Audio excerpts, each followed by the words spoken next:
when we turn over to Islam and we look at the origin story of creation and the incident that took place at the very beginning, you'll find that there is this conversation that takes place between Allah subhanahu wa ta'ala, or God, right, and the devil.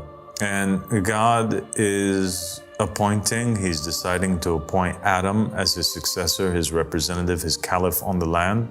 He demands and instructs the angels that they have to prostrate to Adam as soon as he blows into Adam of his spirit.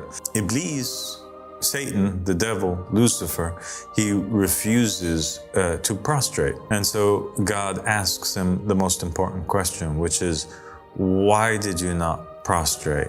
Were you prideful, or were you from the Alin? Were you from the El Elyon? Were you from the Elohim? Are you from the ones that are the high ones?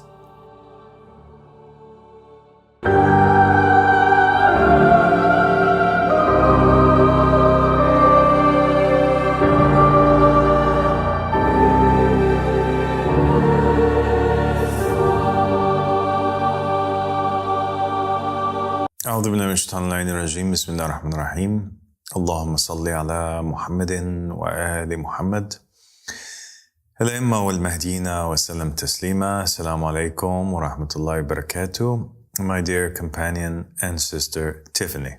Walaikum salam wa rahmatullahi wa barakatuh, dear father. Thank you for joining me again. Thank you so much for having me back here. It's been too long. It has. Thank you so much. It's an honor. I think a lot of the viewers have been wondering where you're at, and a lot of people actually, as far as I was told, have written in asking about you. And for those who didn't know, where have you been over this past period? Oh, I had a baby, so I've just been taking care of my baby. Oh, congratulations. Thank you so much. God bless you. So today, we're going to start off with a little bit of a heavy topic, a heavy episode to celebrate your return. The topic has to do with monotheism, actually. Okay.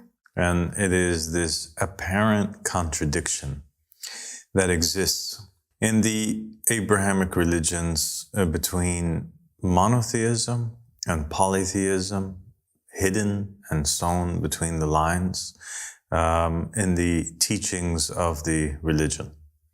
Now, in the apparent, right, the thing that distinguishes the three major Western traditions or religions from many of the other religions on the face of the planet is that it is very adamant about monotheism. Monotheism is the hallmark, it's the trademark, it's the logo, so to speak, of these religions. Yes. When people think about Judaism, they think about one God. When they think about Christianity, to a lesser degree, they think of one God because of the concept of the Trinity, right? But Christians themselves consider themselves to be monotheists. Yes. And in Islam, it is also, just like Judaism, very concentrated on this aspect of one God.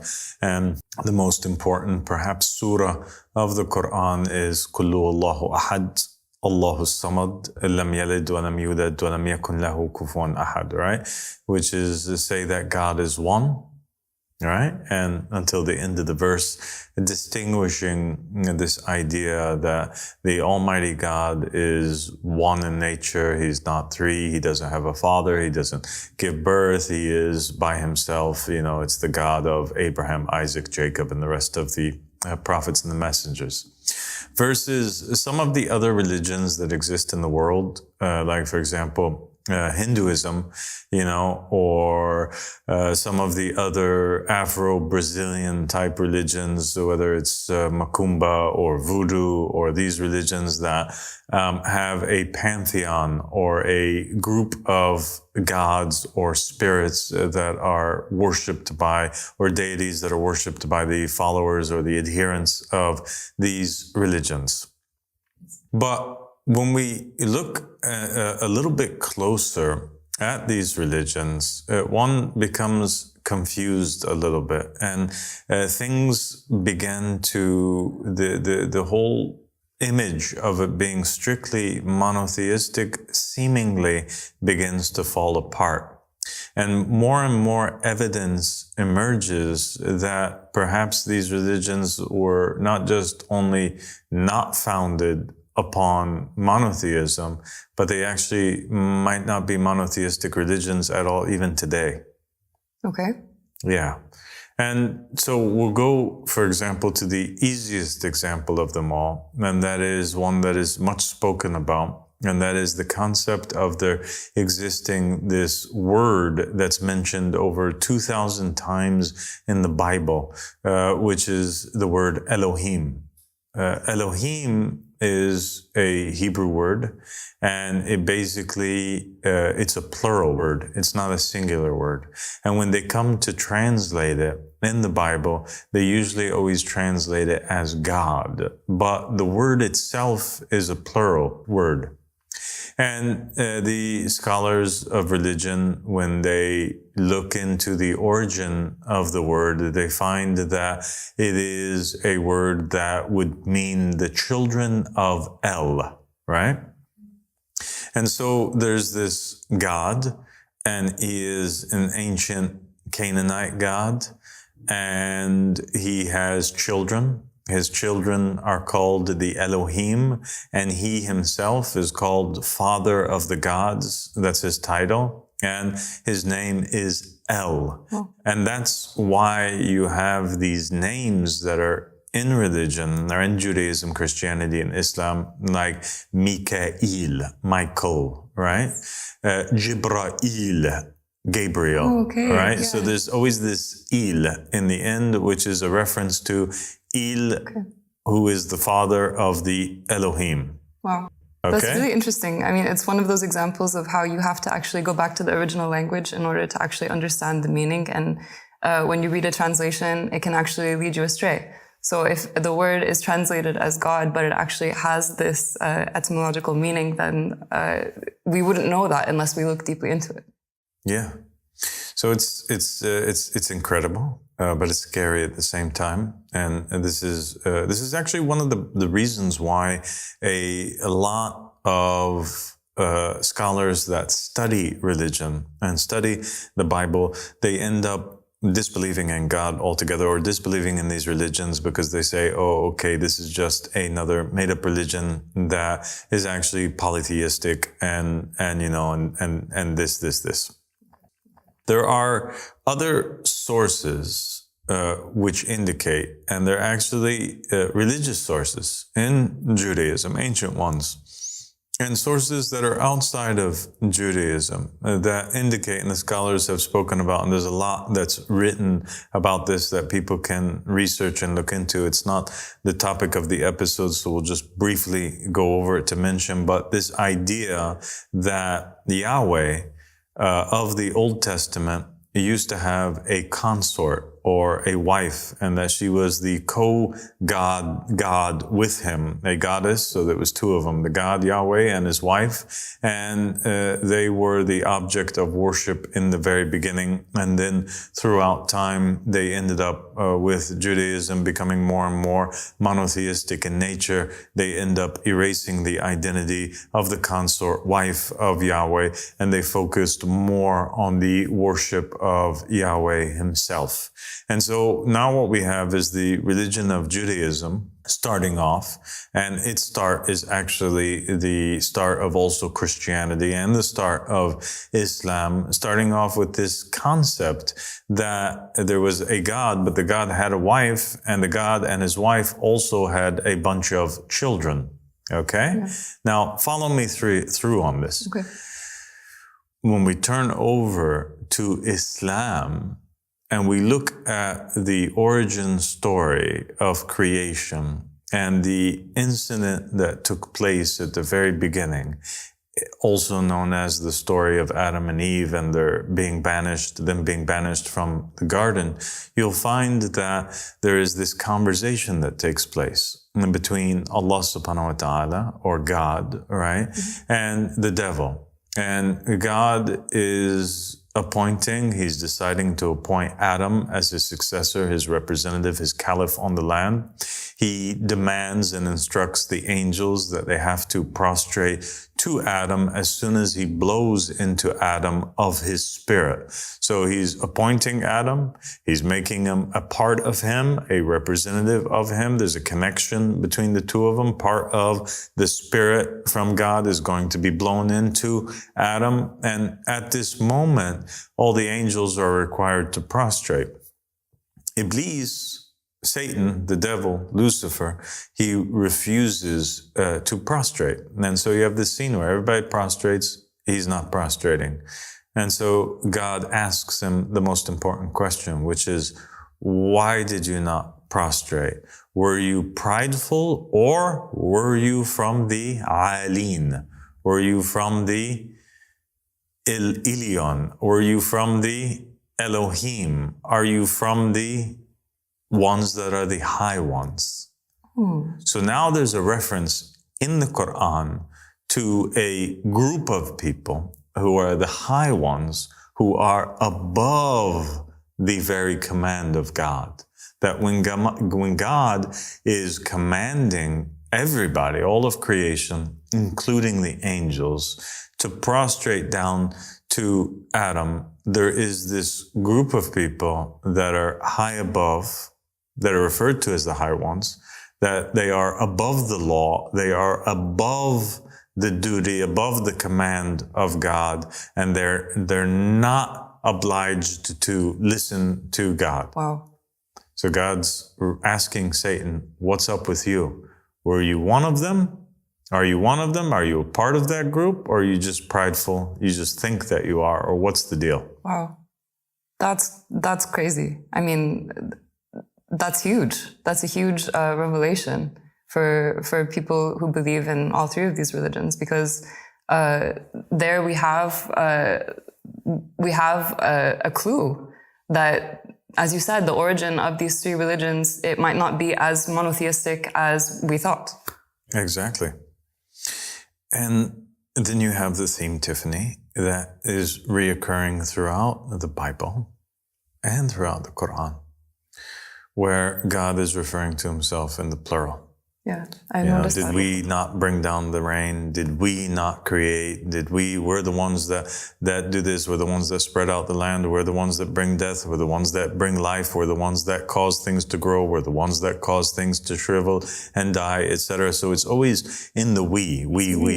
And when you ask the people of religion, why is it that God is referring to himself in the plural, they'll usually say that it's because of the greatness of God, how great God is, that he tends to refer to himself in the plural. And I don't know if that's such an acceptable answer in knowing everything that we know and what we just pointed out. That's fascinating. That's such a great mystery. I mean, the fact that he is referred to as plural in the Quran is something that is present also in the Old Testament, and let us make man in our image. And you find this plural aspect. And I was always wondering why. Why is it always we? Why is it us? What are we really talking about here? So then we go to the narrations of Muhammad and the family of Muhammad.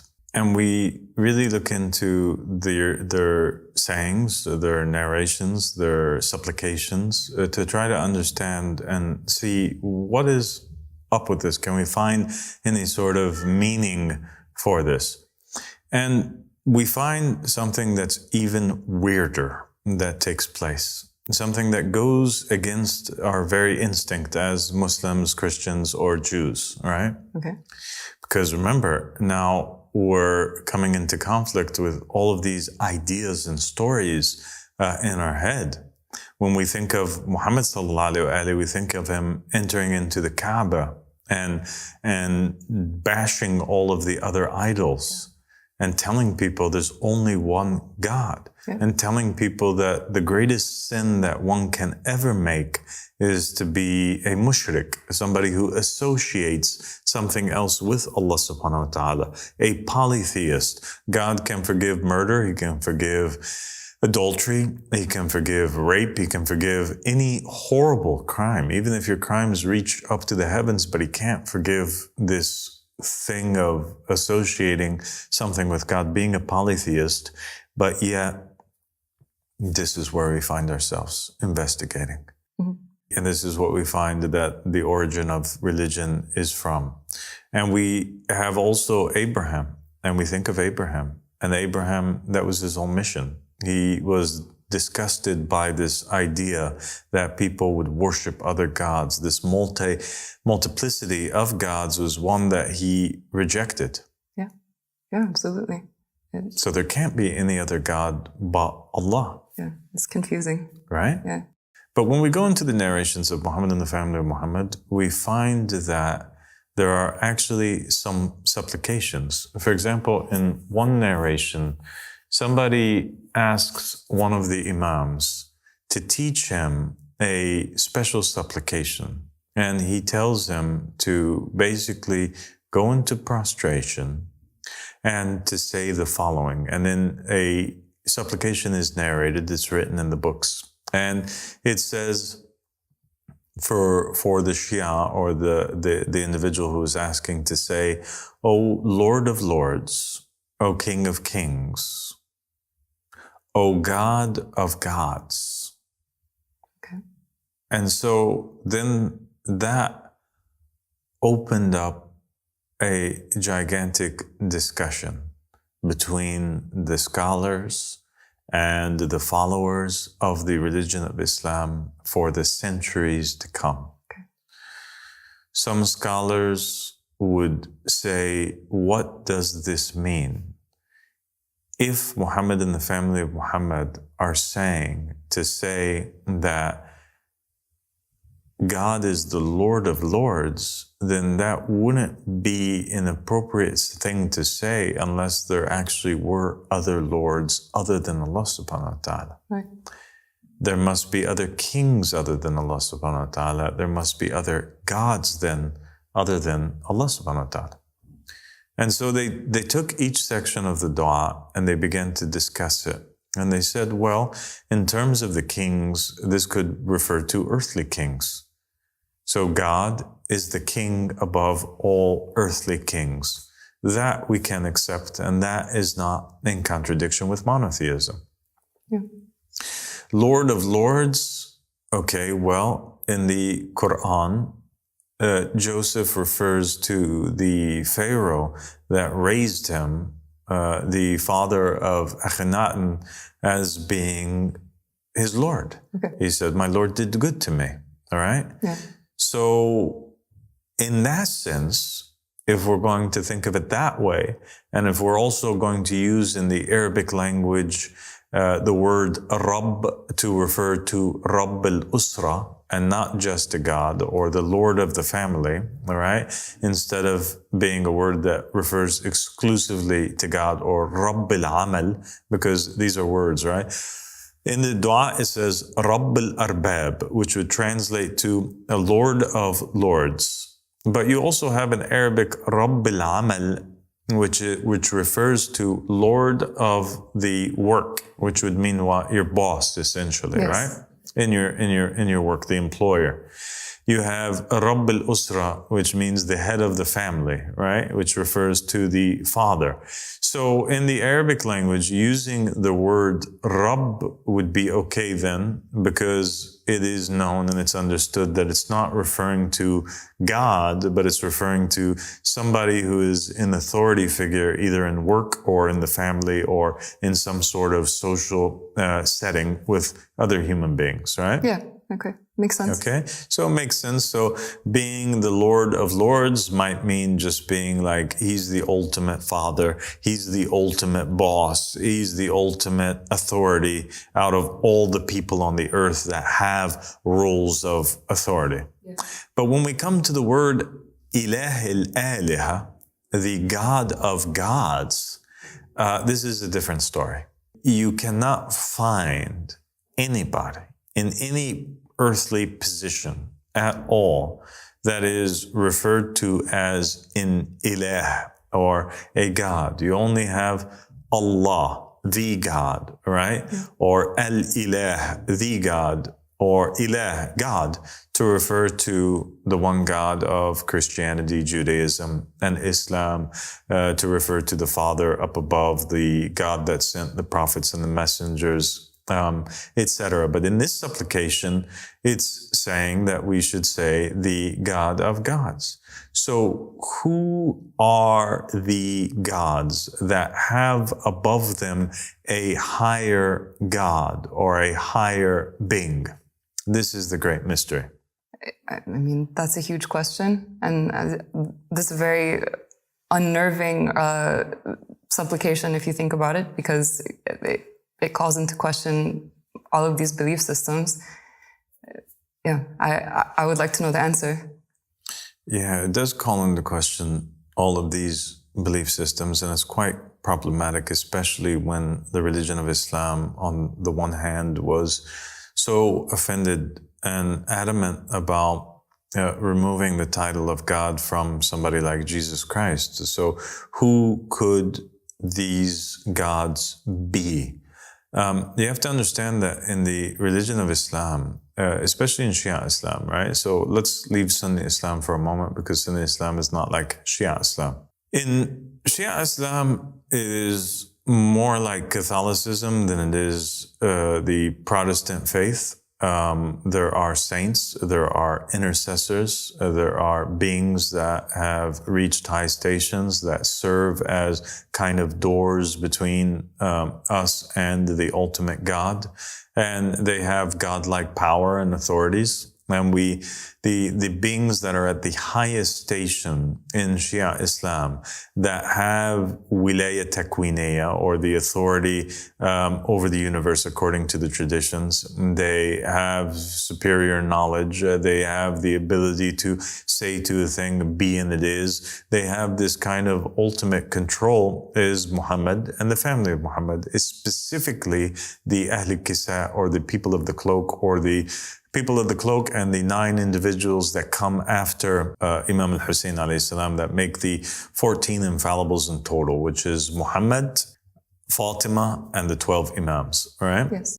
These individuals have specifically stated in narrations from the Ahl Bayt alayhi salam, say about us whatever it is that you want to say, but make us creatures, make us creations. Don't exaggerate in your speech about us. And these specific individuals are stated in the narrations to be the closest beings to Allah subhanahu wa ta'ala. There is nobody else that could be referred to as gods except for them, right? Because there's nobody that's actually higher than them except for the one and only God. That much is very clear in the narrations. For example, you have one narration where the Prophet Muhammad sallallahu alaihi wasallam says to Imam Ali that nobody knows God except for me and you, Ali. And nobody knows me except for you and God, and nobody knows you except for me and God. And so you have it basically like crunched in or limited to these individuals as candidates for who would be referred to as gods. Yeah. So we went to some of the other mystical texts that are in Islam, and we found something quite interesting. We found the book al-Kitab, which is a very Gnostic, Ismaili sourced, right, text, although not limited to the Ismaili sect. And it contains in there a series of mystical conversations that take place between the 5th Imam, Imam Muhammad al-Baqir alayhi salam, al-Baqir, which is the revealer of knowledge, and he was the 5th out of the 12 Imams, and between one of his closest companions, and that was Jabir al-Jafi, right? And in that conversation that's taking place in Kitab, which is stated that it has to be extremely safeguarded, that this type of knowledge is not to be given to the common people, at least at that time, that this type of knowledge is not going to be understood by them, and that it's extremely dangerous, right? Because of the implications concerning it. It tells the story about how in the beginning of creation, there was this high king. He's referred to as the high king. Remember, just like El, all right, or Il, who was the father of the gods, all right, or the king of kings, or the Lord of lords. You have this character in the book, who is called the High King. He's specifically referenced as that. He's not referenced as Allah. Okay. Actually, in the manuscript, it is explained that the word Allah, the God, is referring to somebody else other than the High King. Wow.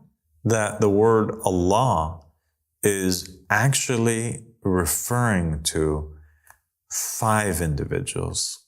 And those are those initial 5 lights that were created in the image of the High King and created by the High King, right? Or the offspring of the High King. And that is Muhammad, Ali, Fatima, Al-Hassan, and Al-Hussein, alayhim salam. Okay, the people of the cloak. The people of the cloak. They're the ones that are referred to as Allah or the God. And it is not, the God is not referring to the High King. The High King is this power that is above even them. That's mind-blowing. It is mind-blowing. I just have to take a second for that to sink in. We have the High King, and then we have Allah, which is actually a 5-part copy of the High King. Mm-hmm. And that's really something. That's really amazing. So then it goes on to explain that there was this angel who was called Azazel. And Azazel was existing at that time, and he was tested. And the High King is the one who addresses Azazel, according to this narration, and tells him that he's decided that he's going to appoint somebody in the land. He's going to make a caliph in the land. Just like the Quranic narrative. Just like the Quran said. And the High King tells Azazel to prostrate to Adam. He refuses to prostrate to Adam. And then he's asked, why is it that you didn't prostrate? And so the group that it would concern, that are the high ones, that are exempt from this act of prostration, that Iblis was forced to be a part of, or to be a part of this test, those high ones, or the Aleen that are referred to, are referring to Allah, which is Muhammad, Ali, Fatima, Al-Hassan, and Al-Hussein.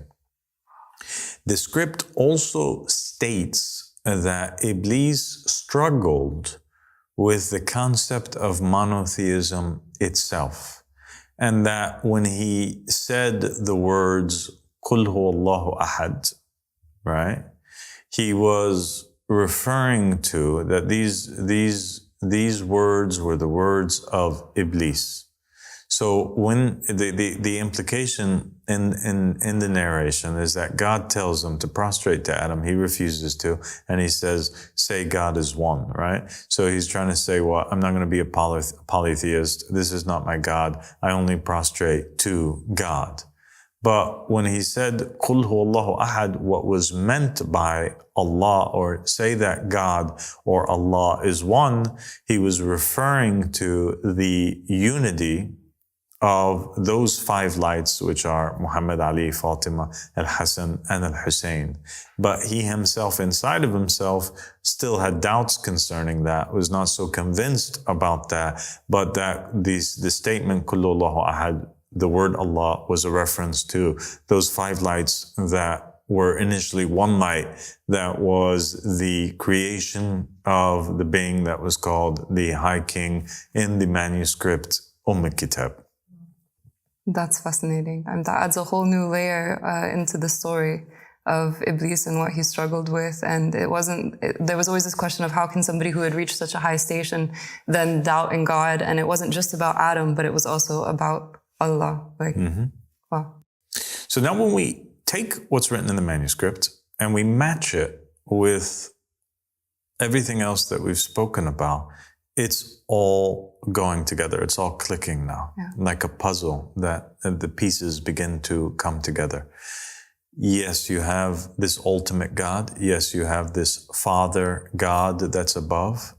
And the Father God, or the High King, is the King of Kings. He's the Lord of Lords. He's the God of gods. There are other divine beings or lords or kings or gods that are exempted from worshiping or submitting themselves to Adam. And those ones are high ones. They're high above the law. They are the A'aleen. They are Muhammad and the family of Muhammad. They are a group of beings that came in the very beginning that are gods over creation, but they're not the ultimate God, and they still are created.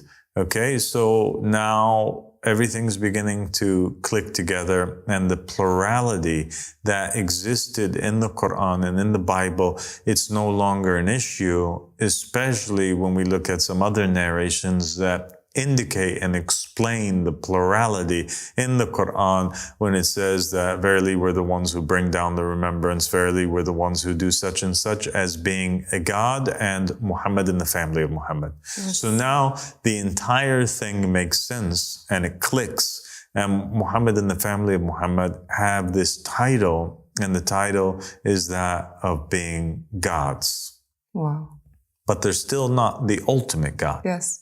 And it's a secret, because if Muhammad had come at the time that he came and he bashes down all of the idols of the different tribes and the different peoples, and he tells them that they have to worship his God, the high God, that would be one thing. And that's already a difficult task. But imagine him trying to explain to them that he also is a sub-God or a lower God or a created God. They would never have understood it. And so it became this safeguarded secret that was passed down from one individual to another. And it was something that was shared between the imams and their companions, right? Mm-hmm. Their close companions. And when we actually look into the history of the imams with their companions, we will find that with almost every single imam, there takes place these fitnas, all right, where there are individuals, according to the narrations, that end up pointing out the divinity of the imam, right, and saying that this imam is God, and the imam ends up rejecting this claim or cursing them in public, or there's an act of taqiyya that takes place at the time. And you have people like Abu al-Khattab, for example, that ended up declaring the divinity of Imam al-Sadiq alayhi salam, and then he led a group of people, and they were all killed and crucified as they engaged in an uprising in order to put Imam al-Sadiq alayhi salam on the throne. And Imam al-Sadiq alayhi salam curses them to the normal people, but there are also these other narrations that state that Abu al-Khattab was not cursed, and that actually he was Gabriel, right, the archangel in human form, and that he led 70 prophets and messengers with him. These Shia, they were the reincarnation of 70 prophets and messengers, and they all got crucified with him. And they were all prophets and messengers because they all recognized and reached the level where they knew God. And that means that they knew the reality of the Imam. They knew the reality of Imam al-Sadiq alayhi salam and identified him as God. The same thing happens with some narrations that have to do with Jabir and Imam al-Baqir alayhi salam, where basically essentially the same thing happens, and Jabir recognizes the divinity of Muhammad al-Baqir. You have characters like Abdullah ibn Saba in Islam that was burnt and cursed and remains to be a vilified character because he recognized the divinity of Imam Ali ibn Abi Talib alayhi salam, and Imam Ali alayhi salam rejected it. And so the Muslims became broken down into these different groups. A group of Muslims ended up becoming what they would call ghulatis or exaggerators, yes. People that ended up worshiping the imams exactly as the Christians worship Jesus, identifying this imam, usually especially Imam Ali alayhi salam, as being the ultimate God, and that the other imams are other embodiments of Imam Ali alayhi salam, and that they worship him and they claim that the worship of Imam Ali alayhi salam is the final destination, and that you cannot finish reincarnating or stop reincarnating on earth until you identify him as that.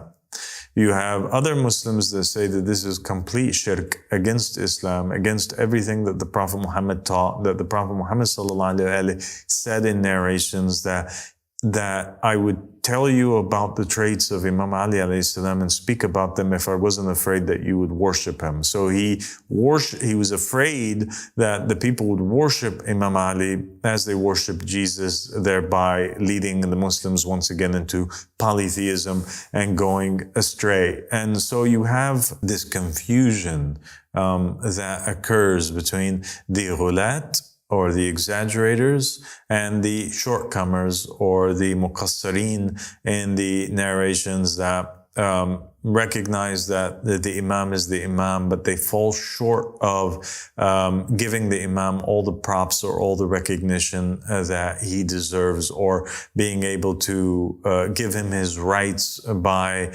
properly recognizing and identifying his full nature. Okay. All right? Yeah. It makes sense. I mean, it all fits together, and it explains all of these strange instances in the history of Islam where groups split apart and, worshipped one of the infallibles. It makes sense. And then you have strange narrations, mystical ones that appear in manuscripts, and people often, not so often because they're very hard. A lot of these manuscripts, they still have not been translated into other languages, but they exist out there. And some of these manuscripts, they're very basically guarded. They're still held tight by groups of Asian people or Shia that live in particular countries, that they don't really, take these books and print them. They're handwritten and preserved from the one generation to another, and they're secrets that are given and passed on from, adherent to adherent. And so every now and then you'll find certain people that will post on the internet, or they'll share narrations that they have found from a particular manuscript or that they've copied on. And you'll find narrations, the likes of, for example, this narration that you have, of Jabir al-Jafi, and it says that one day he was walking by and he saw this man. He looked like an Arab Bedouin who was standing at a distance, and he was at the grave of Imam al-Hussein alayhi salam. All of a sudden, as he was looking at him, a comet flies by, and the implication is that the comet took him and went. Okay. And then Jabir thought that it was a quite disturbing scene. He'd never seen anything like that. And so he goes back to Imam al-Baqir alayhi salam, and he asks him about this individual. And the Imam says that that individual was the God of the 8th universe.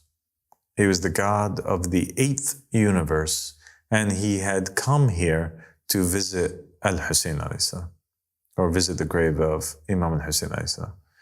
So that narration opens up a whole other can of worms, so to speak. And you have now this concept that there are other gods, even other than Muhammad and the family of Muhammad. And that the word God is associated with the having his own universe that he controls. Wow. Right? Because here's a God that was visiting Imam al-Hussein in that universe that they were in, right? Our universe. But he actually came from the 8th universe to this universe to make a ziyarah. So actually he's under the God, right, or gods of our universe, which are Muhammad and the family of Muhammad. And he was coming to pay his respect, but he also is the God that's worshipped and in charge of his own universe in another place. I mean, that's really shocking. That's really shocking. It is really shocking, but it kind of also makes sense when you dig and look into the narrations. You'll find that there are narrations that state that the gods that were worshipped, for example, in the Quran by the people of Noah, Ya'uq and these ones, and other narrations that state that Allati wal-Uzza and these pre-Islamic pagan gods, they state that these idols, although they are idols, and although the idols that the people are worshiping are without power, and although the act of worshiping of these idols, right, that are made from sticks and stones and sometimes made from dates, is a blatant act of polytheism, right, that would lead the person into hellfire, that the origin of these gods, the narration states, come from real individuals that existed in the time of Noah, or in the time before the Prophet Muhammad sallallahu alaihi wasallam, and that they were righteous individuals who were good companions that did good things for their people, and after the passing of the Prophet, and they were saints, so to speak, and some of them performed miracles, and then after their death, the people wanted to honor them, and so they built statues of them, yes, so that the people would remember them. And then after several generations of people coming to visit the statues to honor them, the stories became embellished to the point that they were raised up to the rank of gods, and they were worshipped as the God, other than or in association with, at an equal rank of the God or the High King, the God of gods, or the King of kings. And that's important. Why? Because that means that these gods, they have an origin. So Odin would have been a righteous man, a prophet, right? He wouldn't just be a Norse god, right? The same thing with Thor. The same thing you find with Osiris, that the narrations identify, many scholars identify Uzuris as Idris of Islam, or Enoch, right? Yes. And you have the same thing for Zeus, or some of these other gods that existed. Their origin was actually unknown prophets and messengers or saints, individuals that were close to God, but they also were hujjas, or proofs over their people. And later on, people ended up raising them to the rank as being the ultimate God. Yeah. So they could have been raised to be at the rank of the ultimate God, or perhaps something else happened. And this is the proposition of the proposal that's kind of, or the theory that's hidden beneath the lines that exists, the thing that somebody has to really put on their eyeglasses and kind of contemplate over. Okay. Because you have these narrations that state, for example, one narration states that God says, obey me, he says to his servant, my servant, obey me and you'll be like me. I say to a thing, be and it is. I'll make you say to a thing, be and it shall be. Yeah. Another narration says that God says to his servant, love me, and I will make you like me. And there's nothing like me. Well, that's odd. Because everything that is created has a likeness. Everything that is created has a likeness, right? Yeah. Everything that's a creature has a likeness. I mean, we are like the other people. The animals are like other animals. human beings are like the animals in the sense that they eat and they drink and they have bodies and they have hands like monkeys or whatever. So everything is similar to something. The only thing that is above being similar to something is a God. Yeah. Right? Yeah. Is God. Yeah. God is above all of his subjects, all of his creatures. God is above the entire universe of creation. Yeah. So perhaps what is meant in the narration, I mean, it's the only really apparent meaning to it, is that God is saying, love me, obey me, and I will make you like me.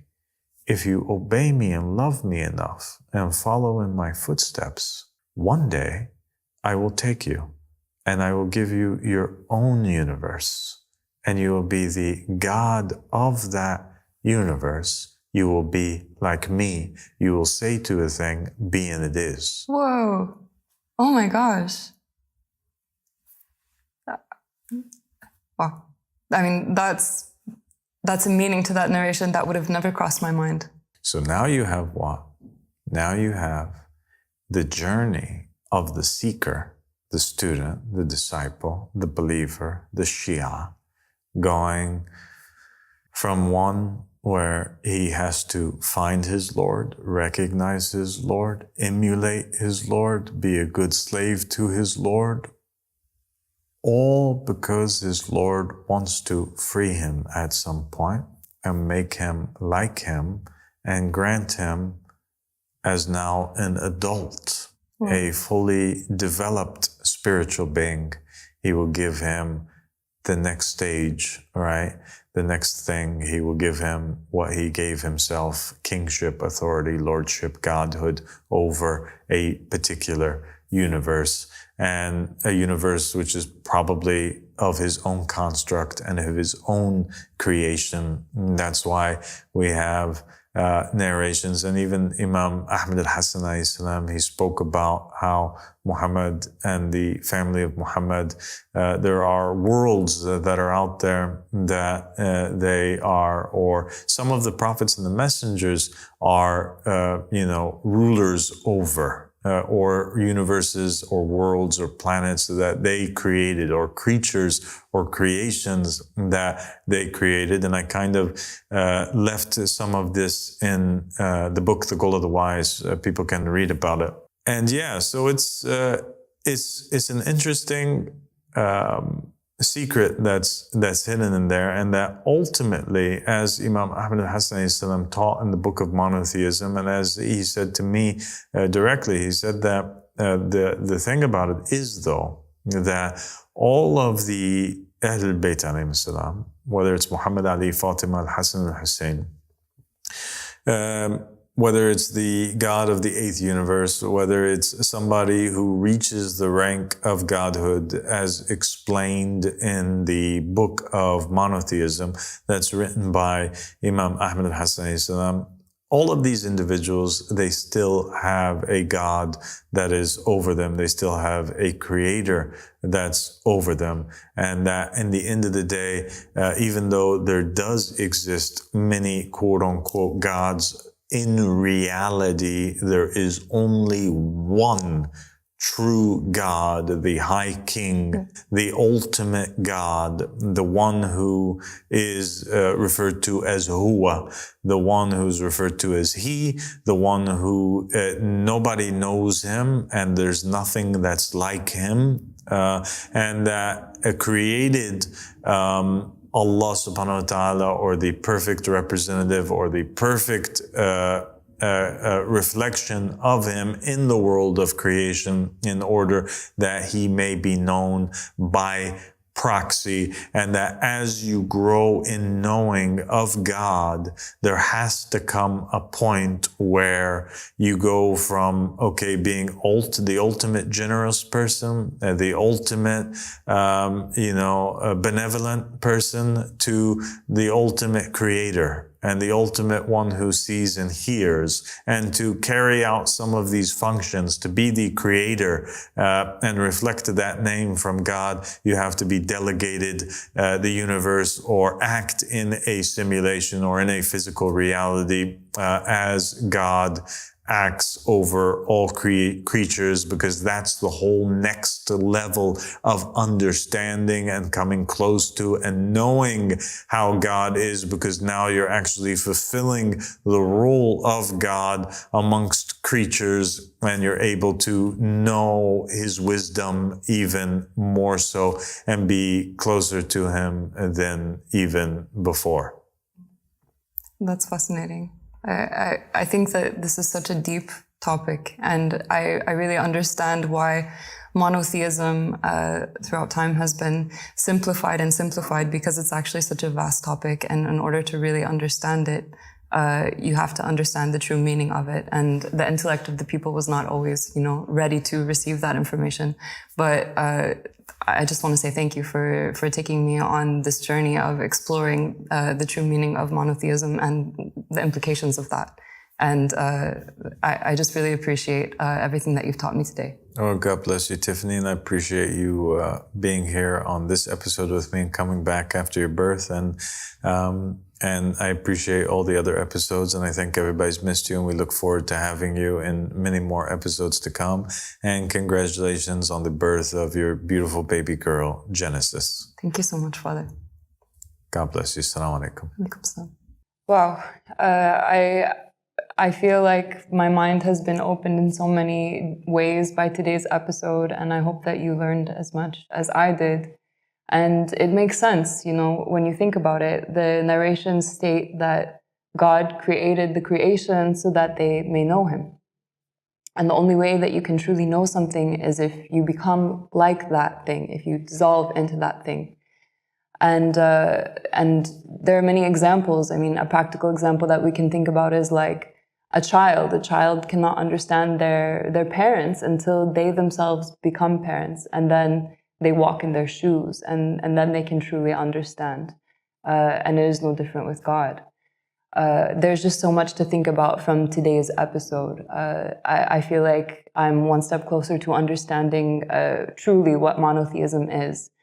And I hope that you will continue to join us on this journey, on this channel, and continue to learn with us. Thank you so much for tuning in today. If you're not already subscribed to our channel, make sure that you click the subscribe button so that you can get notifications about new videos, and make sure that you tune in to the community posts, because if you don't already know, the Qaim Abu Sadiq is writing those posts himself.